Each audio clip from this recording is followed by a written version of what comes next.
Halo semuanya, kenalin gue Rama. Kita dari Ngopsa, ngobrol santai.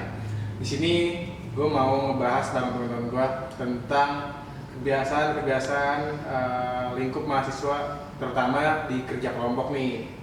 Kayak misalnya kita gimana sih kendala kerja kelompok? Apakah ada keunikan sendiri? Mungkin gue bahasnya sama yang lain ya. Gue Rama. Ya, gue Iqbal. Halo, gue Wisnu. Kali ini kita akan membahas tentang tema yang sekiranya di mahasiswa itu relate banget sih, yaitu temanya si paling sibuk beban kerja dalam sebuah kelompok. Kalau dari lu berdua ada tanggapan nggak dengan tema ini? Coba dari Iqbal mungkin ada. Itu dari tema itu sih masuk sih ke gue. Oh, masuk ke lu? Iya, karena iya 2 minggu lalu lah. Itu gue bener-bener dari si paling sibuk dalam itu kelompok. Oh, jadi lu pelakunya? Iya, Gitu. jadi tuh gue aja sendiri nih. Yang itu pada nggak ada, nggak tahu kemana, pada menghilang lah pokoknya. Kabur. Dibilang kabur sih, iya. Oke. Bener-bener itu kayak kagak ada manusia lah di dalam grup tersebut. Lu doang tuh? Iya, gue doang. Berarti kelompok tapi individu? Nah, bener. Kelompok nih. Coba mungkin kalau dari gue nih ya. Nah, kalau dari lu gimana? Itu Kasih obat lu, Bang. jujur. Mungkin itu bukan kabur atau gimana ya. Itu jadi yang lain tuh ngerasa dia mau ngapain ya, kerjain apa ya, dia tuh job desk-nya nggak tahu nih yang perlu dikerjain itu apa. Mungkin dia juga ngerasa ada satu orang nih tuh dominan, jadi apa-apa pun lu dia kerjain sendiri. Kayak lu paling kayak gitu menurut gua ya. Iya, sebenarnya sih gue gitu. Sebenarnya nih dari awal tuh udah gue bagi tugas. Gue tuh ngasih bagi tugas-tugas ke bagian semua orang. Kan dalam kelompok itu kan ada 5 orang nih. Gue udah bagi-bagi tugas tuh ke 5 tersebut. Tetapi sampai sekarang itu nggak ada yang ngerjain. Oh gitu? Nah, karena gue kesel kan, gue aja sendiri semua lah. Tapi itu baru 70% gue kerjain. Gue berharap 30% itu anak-anak ini pada ngerjain, ternyata sampai sekarang nggak dikerjain. Oh gitu, wow. Iya. Coba lu dari awal emang udah ngebagiin tugas itu apa belum, atau cuma komunikasi biasa doang? Udah. Ngebagiin tugas? Udah bagi tugas, udah. Tapi lu komunikasi enggak? Serius? Iya, komunikasi juga. Tapi kenapa ya? Dari anak-anaknya ini kayak tetap nggak mau ngerjain padahal dari komunikasi. Nah, iya benar. Karena gue udah komunikasi kan, kayak lah kerja tugas lah bareng-bareng. Kalau misalnya kita ngerjain tugas tuh di satu ruangan tuh kita ngerjain tugas bareng-bareng. Soalnya kan tugas kan buat nilai mereka juga kan tersebut. Tetapi mereka ini tetap kayak cuek lah main tugas gitu. Kayak bodo amat lah. Tapi kalau menurut gue ya, kalau menurut gue mungkin sekali lagi lu harus ngerti lagi nih, kayak bikin ritual komunikasi lah. Lu ya ngumpulin semua lagi buat ngomongin tugas itu.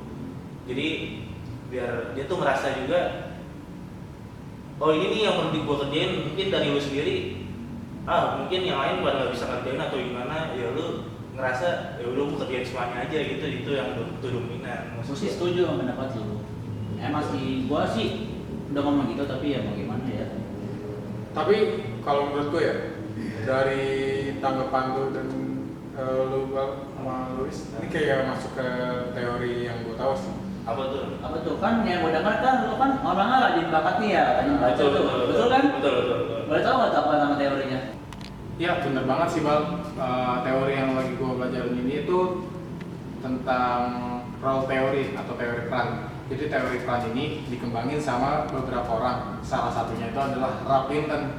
Jadi di teori ini ngomongin gimana setiap anggota kelompok punya ekspektasi peran tertentu. Misalnya nih, ada yang jadi leader, terus ada yang kayak ngumpulin data, ada yang jadi desain, terus kayak misalnya dokumentasinya juga. Tapi peran ini kadang-kadang kayak gak bisa dibentuk secara normal. Jadi munculnya karena kebiasaan. Nah, karena munculnya ini nggak normal atau kayak bukan nggak normal ya, kayak nggak biasa gitu. Jadi tuh kadang nunggu masalah gitu loh.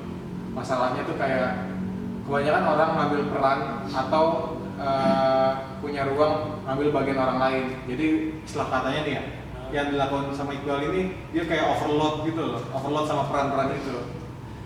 Jadi dengan adanya satu orang yang dominan, peran orang lain juga hilang gitu. Ya bener banget sih Wis yang lo bilang tadi. Malah orang lain tuh bisa jadi ngerasa kayak gue dibutuhin gak sih di kelompok ini. Iya benar. Akhirnya dia jadi pasif gitu. Nah ini semua juga terjadi karena komunikasi perannya itu nggak sesuai gitu. Dan nggak terbuka sejak awal. Kayak misalnya nih, lo nyaman gak sih di bagian ini? Atau lo available gak sih kalau misalnya kita kerja kelompok di hari ini? Gitu. Dan itu juga bukan bukan soal bagi tugas, tapi juga soal kasih ruang buat semua orang. Jangan sampai ada yang paling sibuk. Gue setuju sih sama apa tadi barusan yang lo ngomongin. Gue jadi mikir, kadang gue terlalu takut tugas tuh gak kelar. Maka tugas tuh selalu gue kerjain semua. Tapi ternyata tuh salah. Itu malah bikin orang makin pasif. Gitu ya, Bang. Betul Pak. Jadi kalau menurut lo tuh yang dari awal yang lo bilang, lo harus adanya ritual komunikasi nih. Jadi ritual komunikasi itu dengan spare waktu seminggu atau beberapa hari itu lo harus cek nih tugas ini gimana nih, udah belum, atau ada yang masalah kah atau gimana. Timeline banget, timeline. Nah, betul. Tapi yang menurut gue ya, yang paling penting itu kayak lo harus buat peran dulu sih. Misalnya siapa nih yang ngingetin deadline, siapa yang misalnya kayak ngingetin kayak ayo ngerjain. Betul. Terus kayak ya ngingetin juga gimana ngebantu temen-temennya. Kayak ada nih atau satu orang nih kayak lu misalnya, lu ngebantu temen lu yang nggak bisa, lu cari tahu dulu nih temen lu bisa atau enggak buat ngerjain itu. Paling lu kayak harus jadi itu sih karena lu main leader kan. Iya. Nah gitu. Yaudah nih kayaknya kita udah ngomong panjang. Sebelum kita tutup ya, sebelum kita tutup Nggak kerasa ya? bener banget, sebelum kita tutup nih, lu ada 1-2 kata gak buat orang-orang yang merasa paling sibuk atau paling chill nih? Coba dari Iqbal dulu dah. Kalau dari lu nih yang paling sibuk. Ya kata-kata dari gua, kalau lo capek ngerjain semuanya, seenggaknya kasih ruang untuk orang lain. Kalau enggak, bilang kalau butuh bantuan gua tuh bilang aja. Gitu sih. Kalau dari lu Wis, ada nggak? Nah, jadi buat lu yang suka hilang, coba refleksiin diri lu. Lu tuh beneran nggak sanggup atau lu cuma bingung nih mulai dari mana? Coba tanyakan nih ke yang lain gitu. Wah, mantep banget sih kata-kata lu berdua. Tapi makasih banget nih lu berdua udah mau ngobrol bareng gua. Karena waktunya udah maghrib juga. Oh, iya. Kayaknya kita harus tutup deh obrolan kali ini. Ya, sampai jumpa lagi di episode Ngopsan lainnya. Dadah. Dadah.